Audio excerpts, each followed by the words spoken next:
আসসালামু আলাইকুম ওয়া রাহমাতুল্লাহ।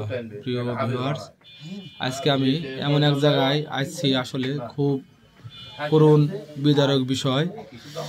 আমার জীবনে এরকম কাউকে ভাবে দেখিনি। আজকে আমি আছি রাজশাহী বাগমারার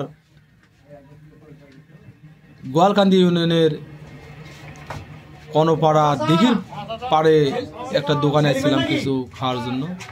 আসলে এখানে এসে যা দেখলাম, আমার জীবনের অভিজ্ঞতা দেখে বলছি, এরকম আমি হৃদয় বিদারক বিষয় কোথাও আমার চোখে পড়েনি। আপনাদের কারো জানা আছে কিনা সঠিক জানা নাই। এই সামনে যে ছেলেটা দেখছেন, এই ছেলেটার দুই চোখ একবারে জন্মগতভাবে অন্ধ, এবং তিনি দোকানে যেভাবে একা একা হেঁটে আসলেন, তার দেখেন হাতের ছোট্ট একটি লাঠি, এখান থেকে প্রায় 1 কিলো তার বাসা দূরে। সেখান থেকে তিনি রাতে একাই হেঁটে আসলেন। সে কোনোদিন এই দুনিয়ার জগতের আলো দেখেনি, এই দুনিয়ার কেমন মায়া, কেমন পরিবেশ কিছু দেখতে পারেনি, এমনকি তার গর্ভধারিণী মায়ের মুখটাও দেখতে পারেনি। এবং আরও অবাক করার বিষয়, তিনি ছোট থাকতে হাফেজে মাদ্রাসায় ছিলেন। সেখান থেকে তিনি 2 পাড়া আল্লাহর রহমতে মুখস্থ করেছেন। কয় পাড়া মুখস্থ করেছেন? আমি 1 পাড়ার অর্ধেক, 1 পাড়া হয়নি। যাই হোক, এখন এ পর্যন্ত। আর বিষয় হলো, যে কারণে হোক মাদ্রাসা থেকে আপাতত একটু বিচ্ছিন্ন আছে।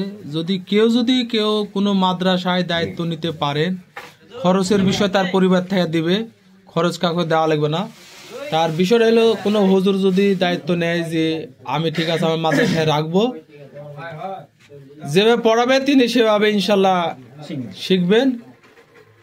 তার বক্তব্য আগেও শুনেছি। তাহলে আপনি একটা কোন সূরা একটা বলেন দিনই। হ্যাঁ, এটা কয় নাম্বার তা বলতে পারতেছি না। যাই হোক, এখন তিনি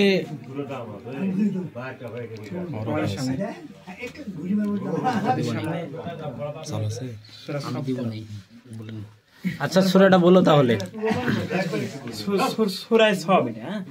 হ্যাঁ।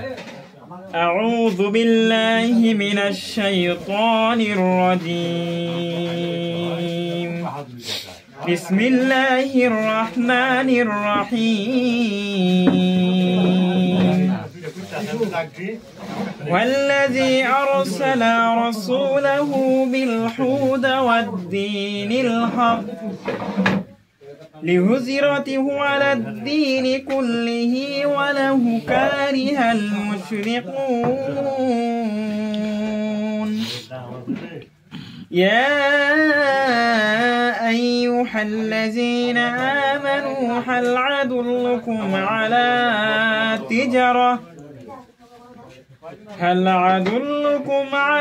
تجارة تنجيكم من عذاب عليم.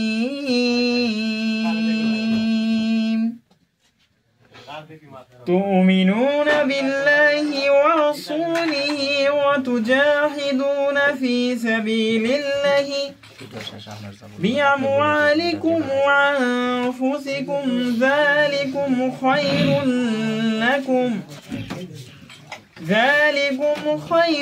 لكم إن كنتم تعلمون. يغفر لكم ذنوبكم ويدخلكم جنات تجري من تحتها الأنهار ومساكن طيبة في جنة عدن ذلك الفوز العظيم. السلام عليكم. বন্ধু এবং ভাইয়েরা সবাই নিজ কানে শুনলেন এই ভাইয়ের একটু কোরআন তেলাওয়াত। আসলে দেখেন, এত সুন্দর আল্লাহ তাআলা তাকে হেফজ করার তৌফিক দিয়েছিলেন, এবং তার কণ্ঠ মাশাআল্লাহ। আপনারা যদি বেশি বেশি করে শেয়ার, কমেন্ট এবং ফলো দিবেন, যেন অপরজন জানতে পারেন। এবং আপনাদের একটা শেয়ারের কারণে কোনো দিন যদি কোনো মাওলানার কানে যায়, তিনি যদি নিজ দায়িত্বে যদি এই ছেলের দায়িত্ব নিতে পারেন, তাহলে সেটা তার জন্য যা খায়ের হবে। দোয়া করি আল্লাহ তাআলা যেন এই ছেলেকে নেক হায়াত দান করেন এবং আরও কিছু কোরআনের আয়াত যেন মুখস্থ করার তৌফিক দান করেন। আমিন। আসসালামু আলাইকুম ওয়া রাহমাতুল্লাহ।